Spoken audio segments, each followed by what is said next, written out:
how are you? Once again, this is me, Assistant Professor Dr. Awfa Hussein Al-Douri. This is our next day. Today we are going to finish what we started yesterday concerning our webinar about how to analyze the literary text.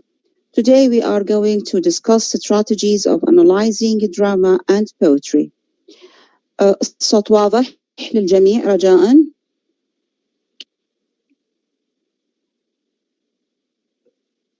واضح الصوت؟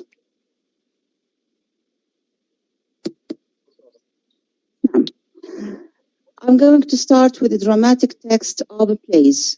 Now, when we talk about drama, we have to concentrate and we have to put in consideration two kinds of texts, the written text and the performed text.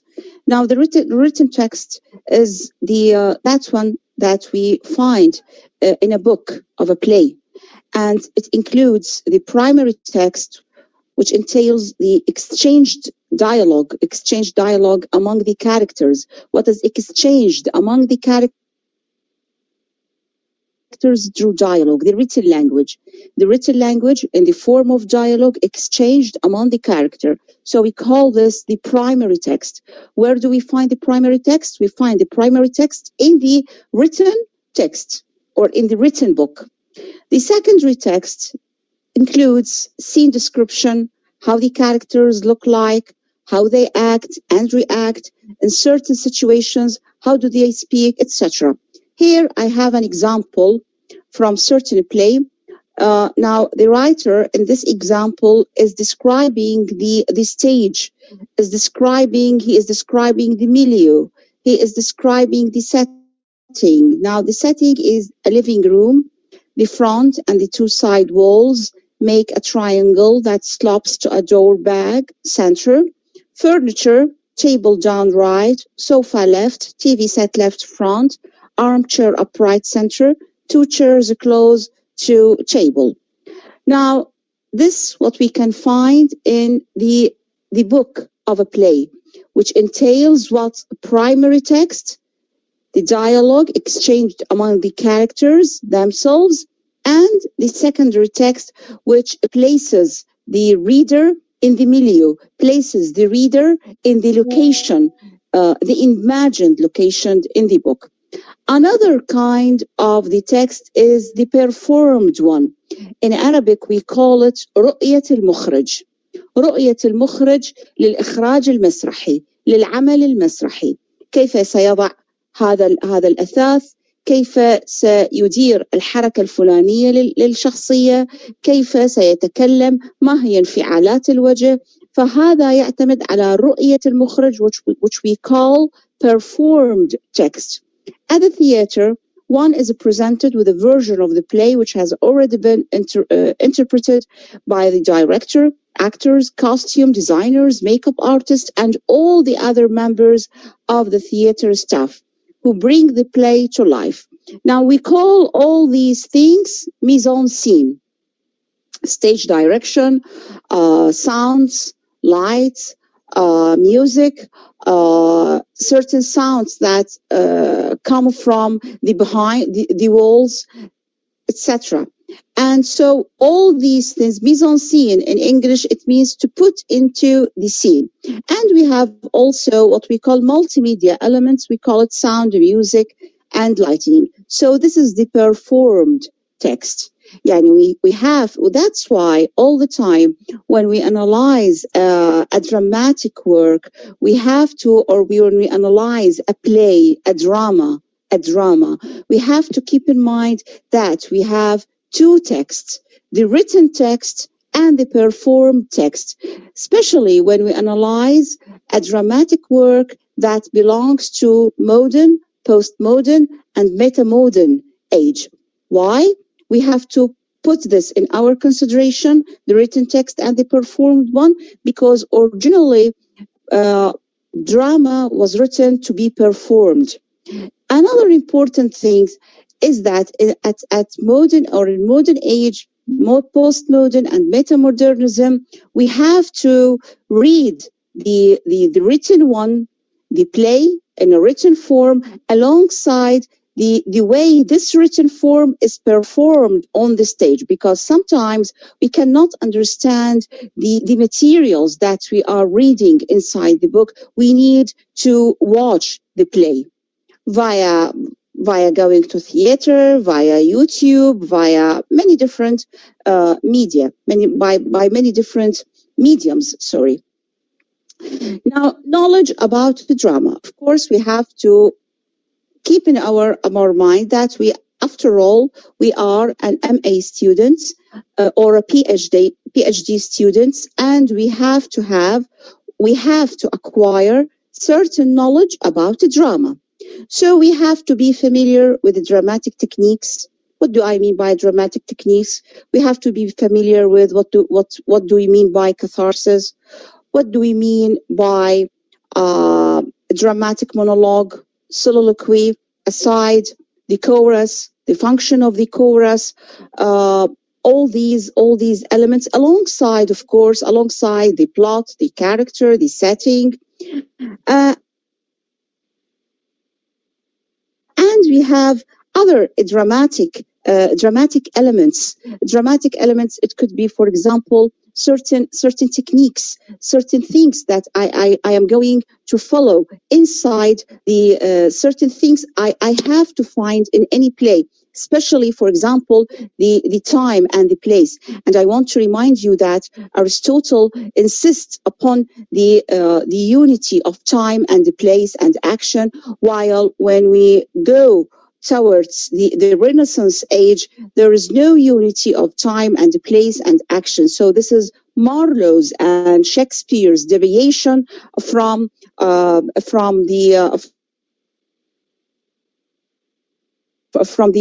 Aristotelian drama. And if we are going to deal with the modern, postmodern, and metamodern drama, we are going to see sometimes there's a kind of a consistency, the way the writers follow this unity of time and place. And today I'm going to tackle certain example that respects the unity of time, place, and action. But if we are going to deal with other examples, maybe we cannot find this unity, the unity of time and place and action. Also, we have to be familiar with the dramatic school. Yani, for example, we have to be familiar with the major rules established by Aristotle concerning the drama. It is an imitation of an action that is serious, complete, and of certain magnitude, blah, blah, blah, up to the end of catharsis and the purgation of the soul. And the way he distinguishes or presents different types of a drama, and he says that the worst one is the episodic plot. Also, we have to know the difference between Aristotle and Marlowe Shakespeare. Yeah, and there is a deviation. And we have to follow up the schools of dramatic schools of modern age. We have the absurd theater, so we have to know the roots of the absurd theater. We have the Brechtian theater, technique of alienation or estrangement. We have R2, Anton R2. We have Pirandello. We have many other schools, and we have something related to all these schools, which we call the fourth wall and the demolish or the invisible fourth wall, or and in the modern age we have the removal of the fourth wall. So we have to be familiar with all these information, with this particular data, in order to understand what is going on inside the written text and the performed one. Yani, we cannot only focus upon theory and to be familiar with theory. No, when we deal with the drama, we have to be familiar with everything, not almost everything, but at least we have to have certain storage of knowledge concerning the dramatic technique, dramatic elements, dramatic schools, dramatic genres. You know that we have verse drama, we we have epic drama, we have different kinds of drama. So we have to be familiar with, in order to understand the techniques, the schools, the orientations. We have to be familiar with all these things before reading the text. Now, I will try to take certain example, and I like this example very much because it is taught in the second year of College of Education for Humanities in Iraq. It is the one-act play by August Strindberg, The Stronger. In fact, this work was written to be read and performed. It can be read, and it is already performed by, and we have different versions of this particular play. So what is this play? I want to remind you that yesterday we talked about certain questions: what, how, and why. And when we answer these questions, we are dealing with micro and macro elements, and also at the same time we are trying to orient our understanding toward certain theoretical framework. We have to ask ourselves whether this theory is, or the literary work is following certain mimetic orientation, whether it follows certain pragmatic orientation, whether it follows certain expressive or objective, etc.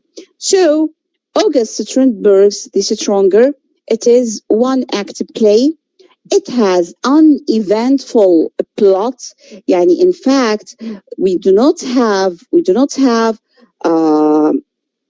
tangible events, tangible action. Let us say tangible action. And it takes place in a corner of a women cafe, and the major characters are Mrs. X and Miss Y. So the whole conflict is about Mrs. X's husband. So these are the information that we have about August Strindberg's The Stronger. Now, so up to now, we are dealing with what? We are dealing with what? What is this play? What kind of plot do we have? Where does it take place? Who are the major characters? What is the whole conflict?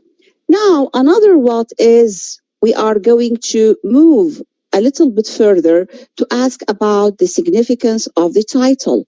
Of course, we cannot answer this question from the very beginning. We have first to read the literary work in order to understand the significance of the title. Now, another important what is the symbolic significance of the unnamed character? What is the reason behind calling them X and Y? Why X and Y without naming them? But by the way, later on, we are going to discover that we are going to know the name of Miss Y. It is going to be said by Mrs. X. Okay, and we have to understand, or we have to answer, does the author's life or any other external force has its impact upon the play? I want to remind you of what we said yesterday about the literary work, the universe, the audience. Okay, and another one, that is the audience, the audience, the universe, and the artist, alongside the literary work. So we have to look for the relationship between these four elements, or at least between two of these two elements, in order to understand the context, in order to understand what is going on. Another thing, what kind of dialogue the play employs. You know that in this play, we have kind of some people call it a dramatic monologue, because in a dramatic monologue we have two individuals.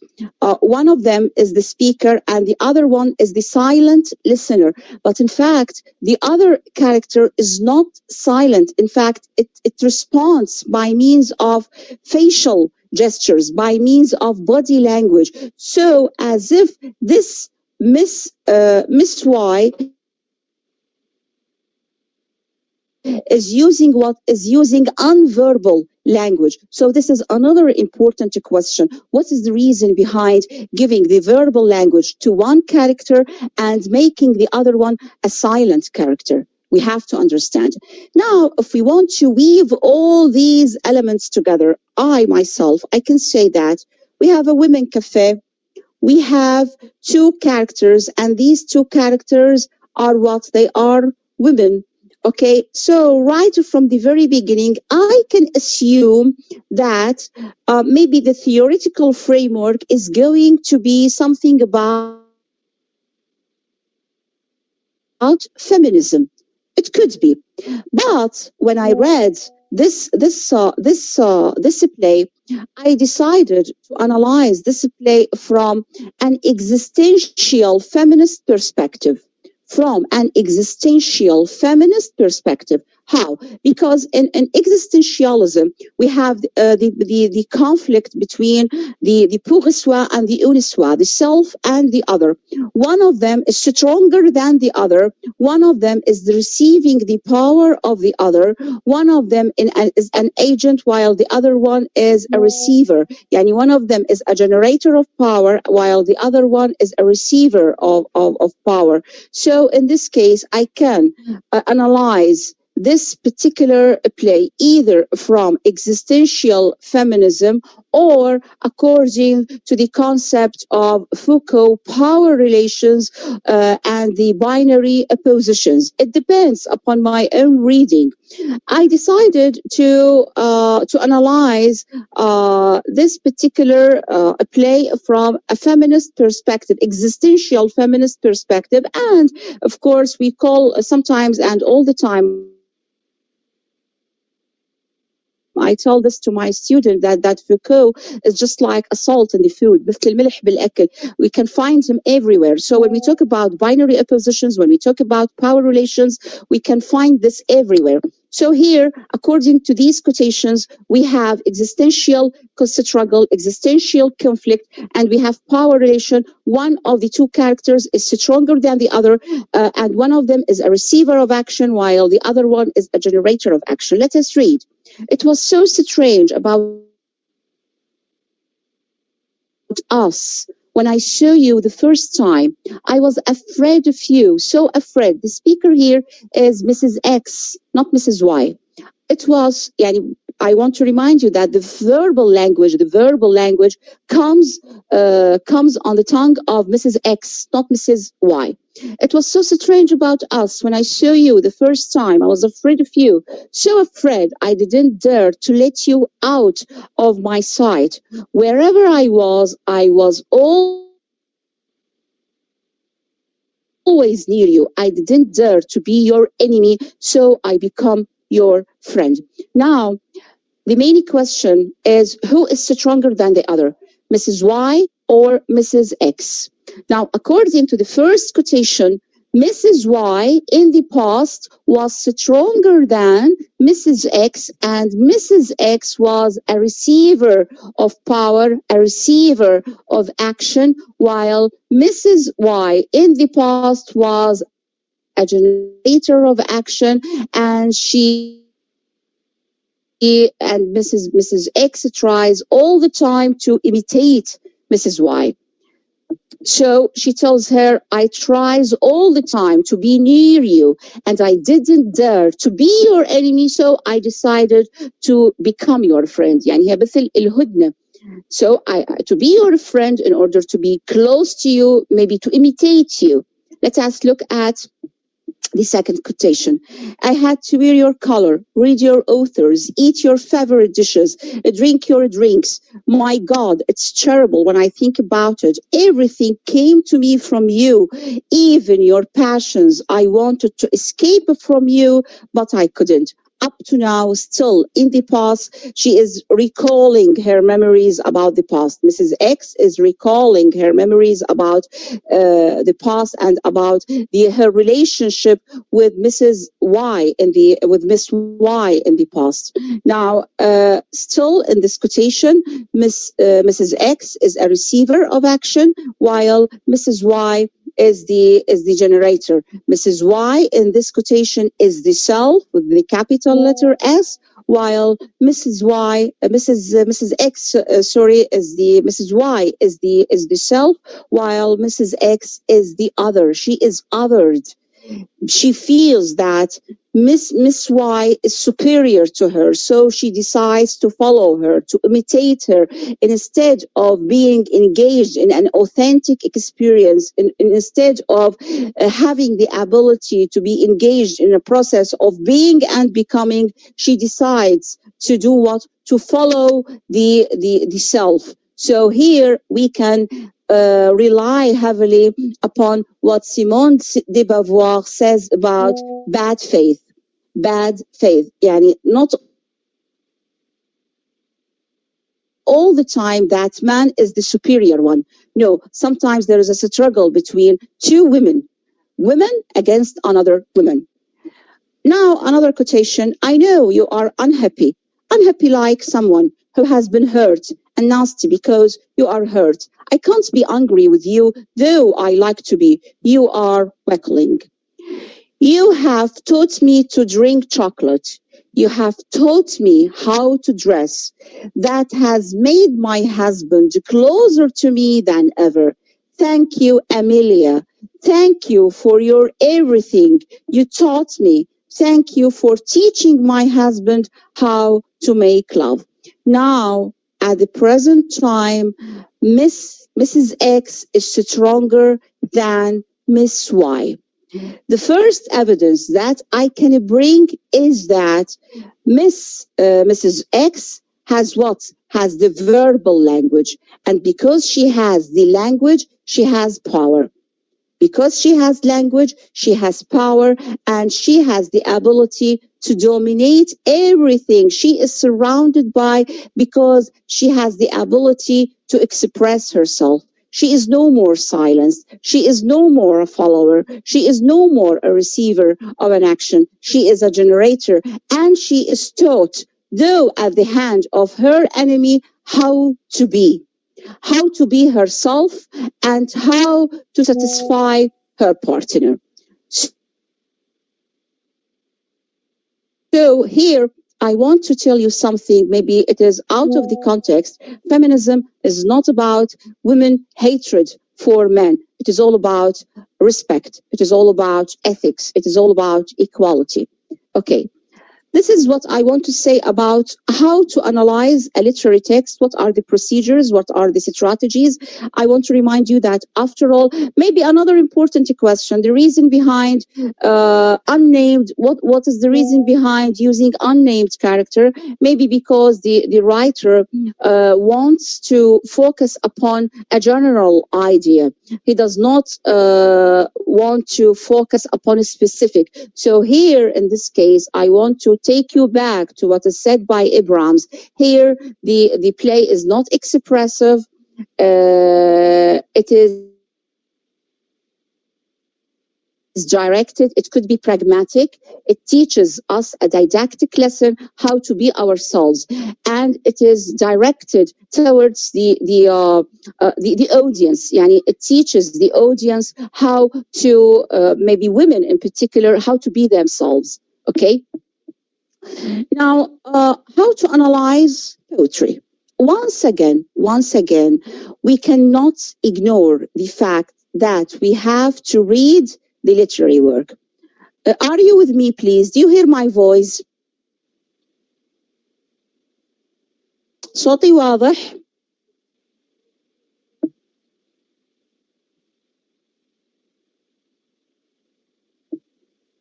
صوتي واضح رجاء؟ Okay, thank you very much. I'll go back. Thank you very much. Let us go back. Sorry. Now, how to analyze poetry. Once again, when we analyze poetry, we have to read the literary work. It is very important. We cannot ignore. وهنا اسمحوا لي أحول بالعربي بالذات لطلبة الدراسات العليا. أحيانا كثير من الطلبة ما يقرؤون النص from leather to leather, from cover to cover. شو يستخدمون الكوتيشنز اللي موجودة here and there بالإنترنت. يقعون في مطب بالمناقشة، وهو أنه الكوتيشنز اللي ماخذيها مختلفة الفيرجن، يعني أنه ربما هذا الكوتيشن بهذا الموقع معتمد السنة الفلانية، لكن موقع آخر معتمد غير نسخة، فبالتالي ربما أحد المناقشين يلزم الطالب من إيده اللي توجعه and he is going to ask him which version do you have, show me. So here I want to advise the student, they have to read the text. The reading the text is very important. Don't ignore, please don't ignore reading the text. Now, identifying the poetic elements. What do we mean by identifying the poetic elements? We have the genre, whether this poem a sonnet, a lyric, a ballad. What kind of a poem do we have? The structure. It means the stanza, whether this poem is divided into one stanza, two stanzas, three stanzas, whether it has a couplet, a refrain, etc. The rhyme, the rhythm, iambic pentameter, tetrameter, hexameter. The rhythm, A, B, B, C, it depends upon the tone, and the tone of the speaker, and the mode, descriptive, narrative, subjective. And we have to identify the speaker and the context of his speech, the topic that he is talking about, whether he is describing nature, whether he is lamenting someone, whether he is talking about a general phenomena, whether he is, we have to decide the speaker and to decide the context of his speech, to decide the overall mood of the poem. We have to identify the literary devices and the major themes behind them. If we say that this poet uses simile, so we have to decide what is the significance of this simile. This poet uses in this line metaphor. So what is the significance of this metaphor? Why do we have to comprehend this? We have to analyze this in order to understand the theme, the context. We have to understand the form and the content, because when we talk about literary devices, when we talk about the genre, when we talk about the structure, the rhythm, the rhyme, the tone, all these things are what they are, the form. But when we concentrate upon the context, when we concentrate upon the theme, we are talking about the content. So when we decide the content and the form, we can decide the theoretical framework. And I'm going to give you a very good example. Another thing is that we have to identify the purpose behind weaving all the above elements so as to decide the discourse of the poem, not of the play, and thus the suitable theoretical framework one adopt to analyze the data. Presenting the analysis with an accurate balance between textual evidence and critical perspective. Once again, if we want to write a presentation or a thesis or a dissertation, and whether we are analyzing a poem, whether we are analyzing a play, whether we are analyzing a novel, in the analysis we have to balance between literary theory and literary criticism. I want to remind you that the literary theory, it is the rules, the concepts, the aspects, the ideas, the terms that we are going to apply upon certain texts. While literary criticism, this is the way we are going to bring certain evidences from the text itself, or from the book itself, or from the novel, from the play, from the poem, in order to underscore, to confirm our argument. Okay? So here I have a very good example. It is D.H. Lawrence's poem, Piano. Softly in the dusk, a woman is singing to me. taking me back down the visitor of years till I see a child sitting under the piano in the boom of the tingling strings and pressing the smell poised feet of a mother who smiles as she sings. In spite of myself, the insidious mastery of the song betrays me back till the heart of me weeps to belong to the old Sunday evenings at home with winter outside and hymns in the cozy parlor, the tinkling piano our guide. So now it is vain for the singer to burst into glamour with the great black piano accompanist, though the glamour of the childish days is upon me. My manhood is cast down in the flood of remembrance. I weep like a child for the past.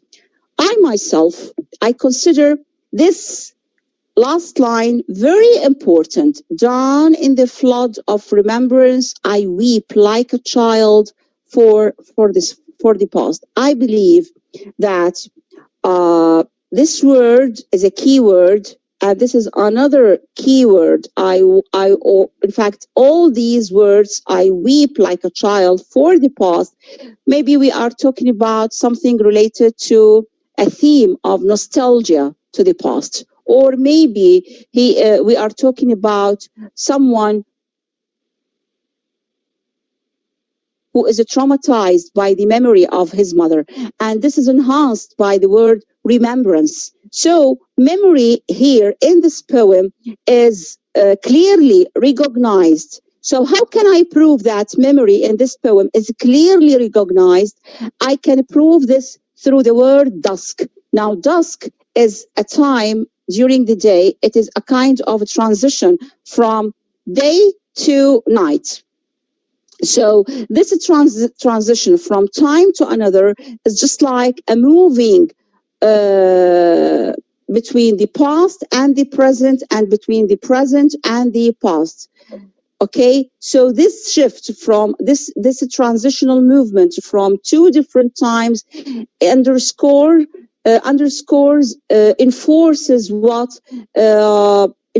the concept of memory, enforces the way this speaker is captured by what? He is captured by the memory of his mother. Now, what kind of conflict do I have in this play? I have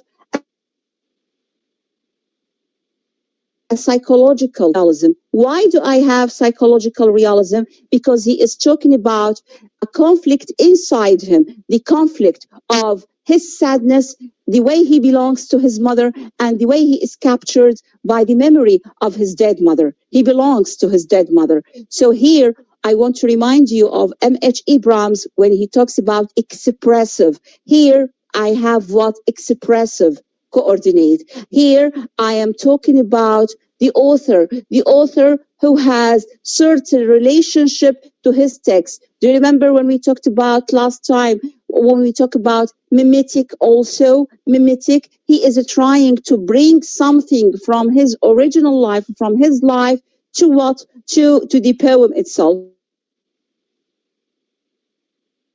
So here we have something mimetic. He is trying to imitate his own life in his poem, or to reflect his own life. Because when I'm talking about the concept of mimicry, I go back to what is already said by Plato, to represent something that is a shadow of reality. So here he is remembering his old life, his childhood. He is remembering his mother. So here we have two coordinates. We have the mimicry and we have the expressive. Okay, let us see what I have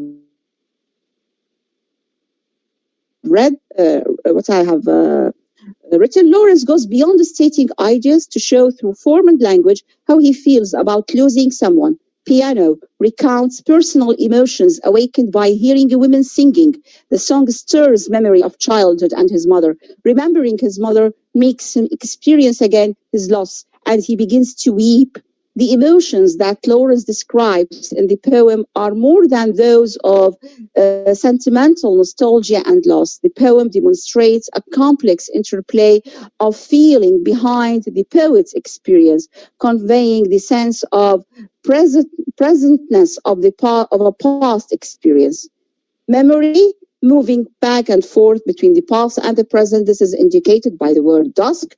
The poet sits in the dusk listening to a woman singing. The singing takes the poet back down the visitor of years.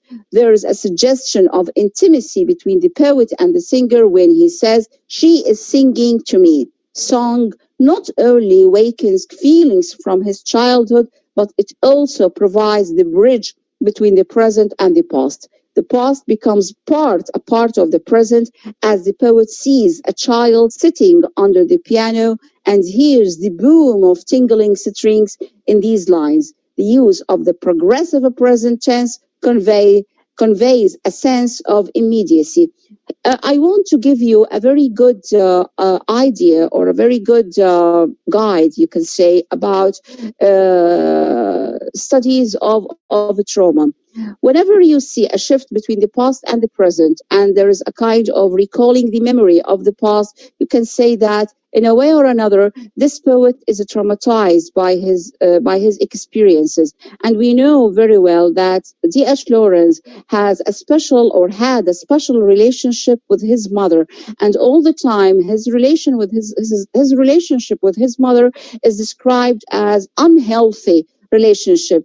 And he has another famous poem which is entitled, I think, Shadow, when he finds, I think, the hair of his mother attached to his arms, to the arms of his coat. So once he remembered his mother. So we can call this a kind of interior monologue, not a dramatic monologue, interior monologue. He is taken by the past and by the present and by different emotions to somewhere else. The use of the word betrays complicates the reader's perception of the poet's initial feelings. There is a darkness in the poet's admission that he is being pulled back in spite of himself. To be pulled back in spite of ourselves, it means what? It means that we are captured, we are imprisoned by certain memory. And because we are imprisoned by certain memory, maybe we are traumatized to certain extent by this particular memory. The description of the singer's insidious mastery of the song shows that the poet is aware of the treachery behind the song.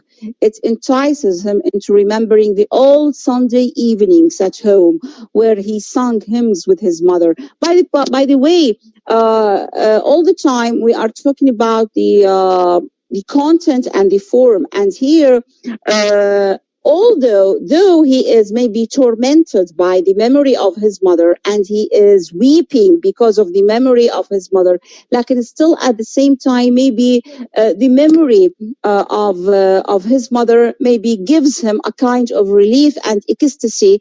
And so this is linked with the musicality of the poem, and the musicality of the poem is reflected through the word piano, the word hymn, الهمن القيثارة, and also the rhythm and the rhyme scheme of the poem. Having given into the flood of remembrance, the poet is in the past, or the past has become one with the present. The childish days of the past connect with the poet's weeping like a child for the past. In the poet's unconscious, past and the present time are one. In a piano, Lawrence suggests that memory is so powerful it can prevent us from living in the present, effectively making life a haunted affair. The speaker ignores the singer in front of him and instead begins to fantasize about the past, imagining himself as a small child at the feet of his mother, who is also singing. It is the past that the speaker desires to live in. The present is only pretext. The speaker is sucked into an idea of his past, believing his childhood was a time of contentment and bliss. This is the end of our lecture. Thank you for your attendance. Thank you for your attention. And now I am ready to answer all your questions if you have any.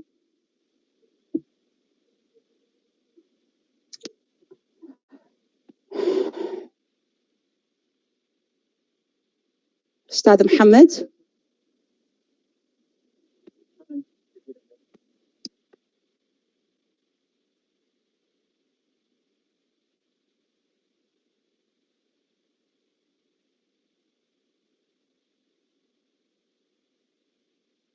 From the lecture, as long as most of it is in a language other than in Arabic. بالحقيقة هي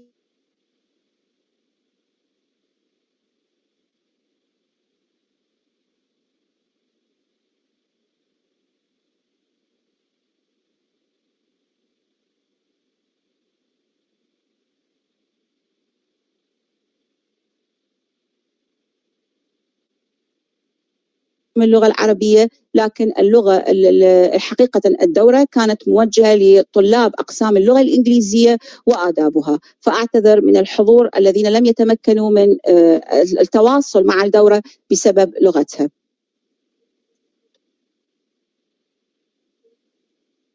أكو أي تحبون تسألون حضراتكم؟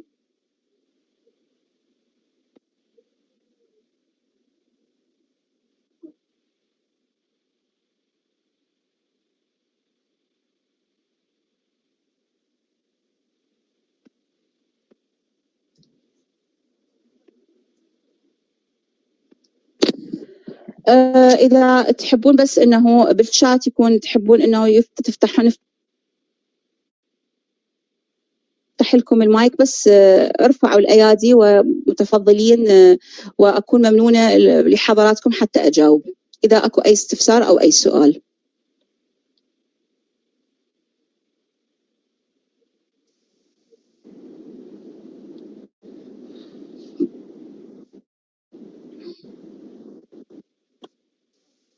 السلام عليكم. عليكم السلام، أهلا وسهلا. How are you, doctor? Hi, Suad, how are you? I'm great, thank you so much. It's a very important lecture, actually.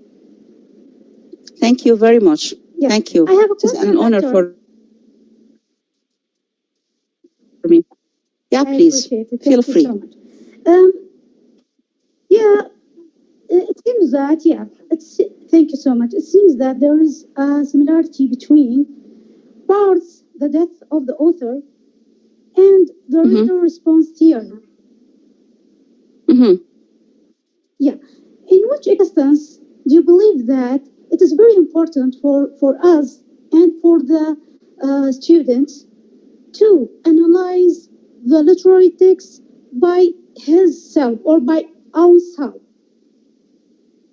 Do you agree that it is very important to analyze the literary work without any similarity or without any literary analyzing? But however, in our studies, it is very unlucky thing that we do not depend on this theory. We almost depend on the literary criticism that or studies from the other critics.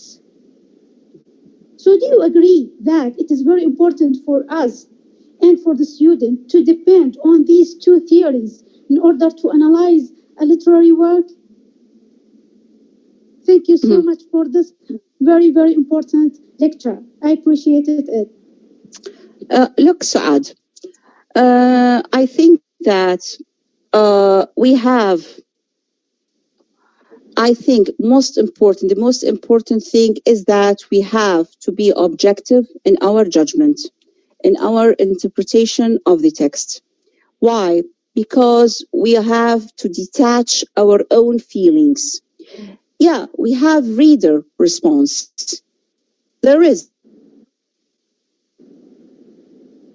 a reader response. لكن this response should be what? Should be objective. يعني sometimes when we analyze the text, it is not a matter of I like it, I don't like it.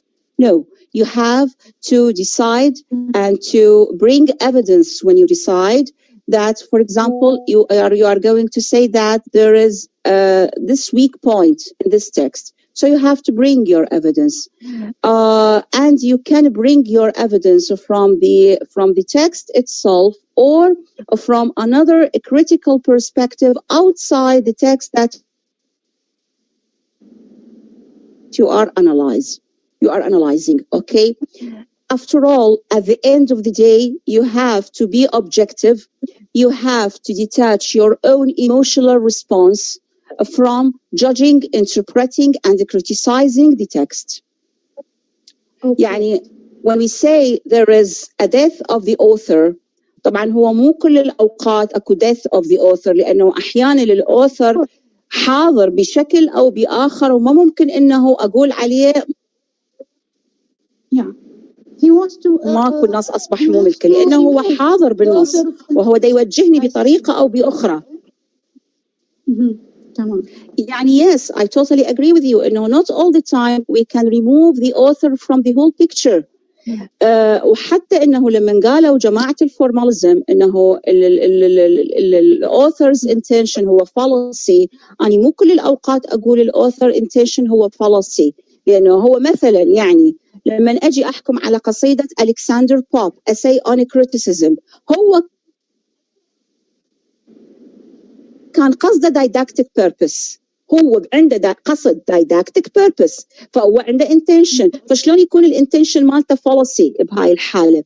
فلهذا don't take everything you read for granted. لكن at the same time when you say I refuse or I accept, you have to say why. Why do you refuse and why do you accept?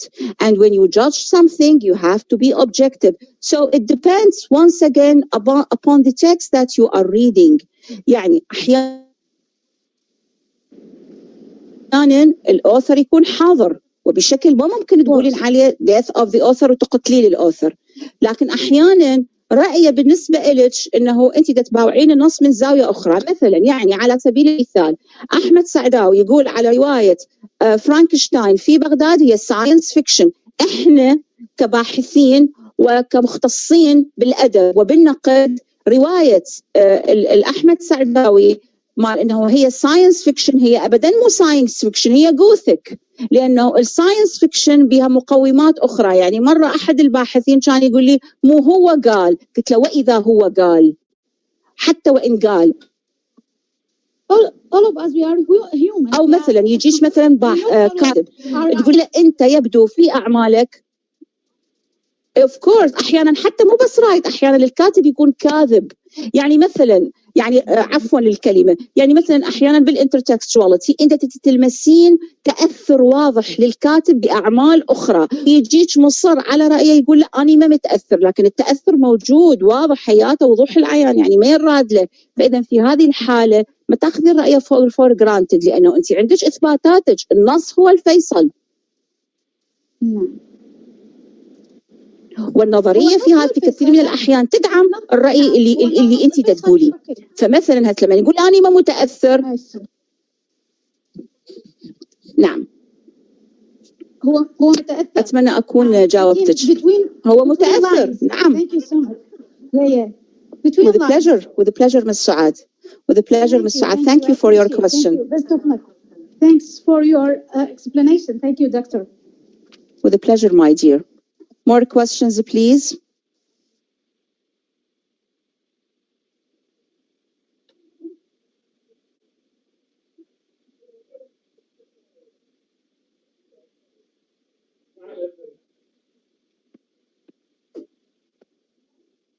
أستاذ محمد أكو أحد؟ لا هو ماكو أسئلة بالشات. I have the question about the stronger. Why did the author give the dialogue to only one character? Because the author wants to say that Mrs. X is the stronger one, because she has the ability to use the verbal language. She is the stronger one. فهذا إجابتي على هذا السؤال. Could you please make another presentation about literary text on stylistics? I will do in the future, inshallah. Could you please make another هذا نفس السؤال. Do you think that that is really Miss Y the stronger? I think both have points of strength, but not at the same reason. In the past, Miss Y was the stronger one. Like now, at the moment of the dialogue, Mrs. X is the stronger. She is stronger. And my evidence is that she is using the verbal language, while Miss Y, she is using non-verbal language. And when you acquire, Lacan says, when you have language, you have consciousness, you have power, you have the ability to decide who are you. But when you do not have the language, you cannot express yourself. And because Miss X uses language, the verbal language in particular, she has the ability to represent herself, and she is no more a silenced individual. Could you please download the presentation in channel إن شاء الله. أستاذ محمد يطلبون إنه العرض التقديمي للبارحة واليوم إنه ينشر على منصة التعليم المستمر، إذا سمحتوا نشوف إذا إمكانية هذا، وحتى إذا لم ينشر راح أنشره على صفحتي الشخصية وربما على موقع كلية التربية بإذن الله.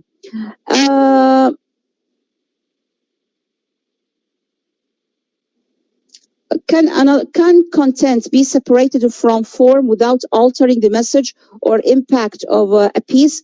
I think that we cannot separate the content from the form, because each of the two complete each other.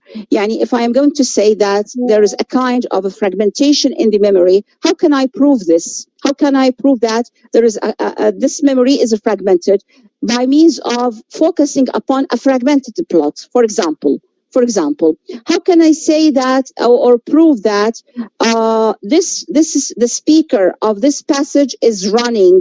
There is a kind of correlation in this case when there is a running on sentence. There is no full stop or no punctuation. So this reflects what? This technique, running on sentences, reflects the actual event that is of the character who is running. So we cannot separate the content from the form when we analyze any literary text.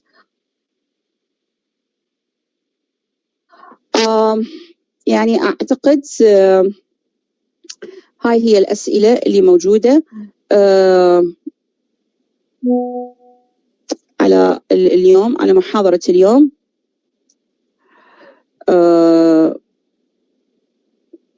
هذا لحد الآن ما وصلني بالشات أستاذ محمد. إذا أكو أي شخص رافع إيده أقدر أجاوبه ويعني نعم. Good evening, Doctor. Good evening, Dr. Maha. How are you? Fine, thanks. Thanks a lot again for this important lecture. I just try to something about the author. Sometimes the author, maybe if I could say, he will be a danger because when he know the thesis of the for example, he knows the thesis of modernism and postmodernism, of feminism, or any other thesis of critical theory. For example, Taha Hamid al-Shibib, a famous novelist in Iraq. When when he speaks about his novels, he say you can see that he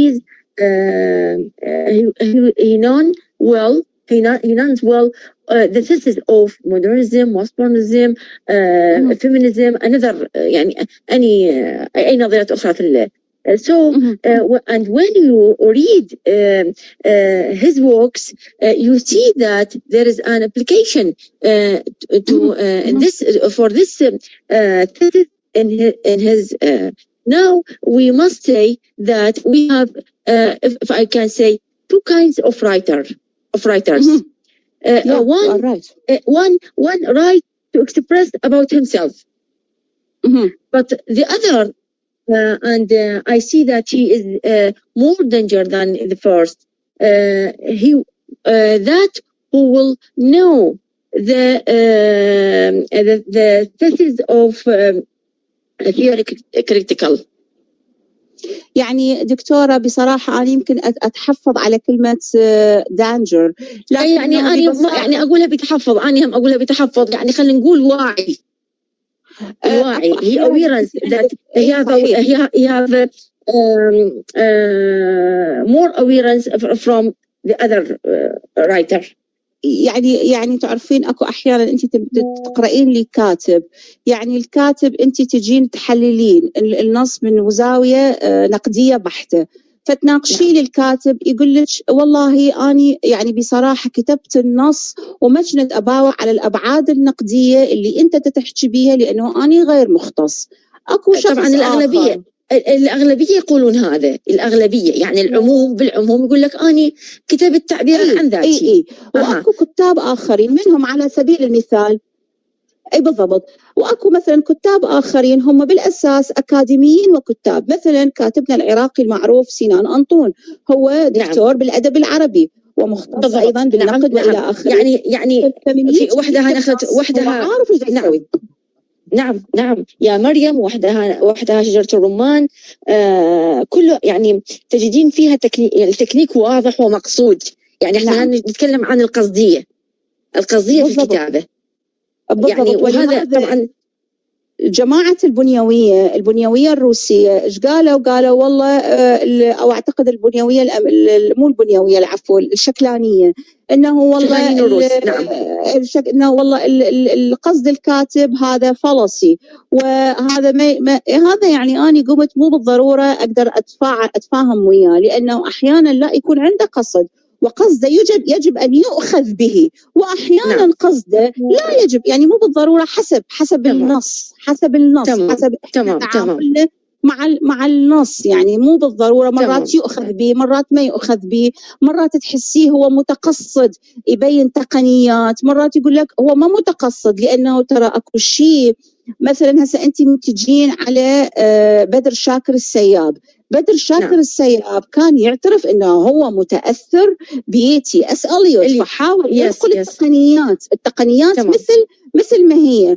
زائدا اكو شغله بالروايه العربيه الحديثه بشكل عام اسمها التقنيات التجريبيه اللي هي متاثره بالاساس بالغرب. ولو تجين على النقد هسه روحي إلى أقسام اللغة العربية، وأنا دائما من أحضر ندواتهم أسألهم نفس السؤال ويجابوني نفس الإجابة، أقول لهم هل عندنا نظرية مختصة بالنقد نشأتها وأصولها عربية؟ يقولوا لا للأسف إحنا حاليا هذا كلام فيه كثير. نعم صحيح.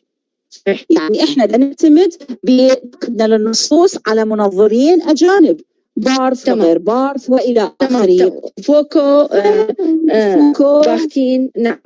فوكو باختين. نعم كل هذول فأنت تطلعين بنتيجة أنه بالمحصلة النهائية الكاتب ربما يكون إلى قصد، ربما أحيانا يؤخذ به ربما ما يؤخذ به، أحيانا يكون متعمد يستخدم تقنيات معينة، أحيانا يكون ما متعمد، هي تطلع وياه هيك باي واي. يعني يعتمد على النص وعلى الكاتب، وهذا كله ستايل اوف رايتنج. تمام. ثانكس لوت دكتور، ثانكس لوت. شرفتيني يعني دكتورة، أهلا وسهلا. أتمنى أن نتواصل، أتمنى أنه أحصل يعني طريقة تواصل مع حضرتك، لأنه عندي كثير من الأمور نتناقش بها. أتمنى. بإذن الله. حضرتك في جامعة سامراء، في جامعة تكريت كلية التربية. نعم، قسم اللغة الإنجليزية. تمام. التربية يعني التربية العامة للبنات. لا، المختلطة. مفضلة. شكرا جزيلا. إن شاء الله أتواصل مع حضرتك. شكرا. أهلا وسهلا دكتور. أكو أسئلة ثانية عن أستاذ محمد أو أيادي مرفوعة؟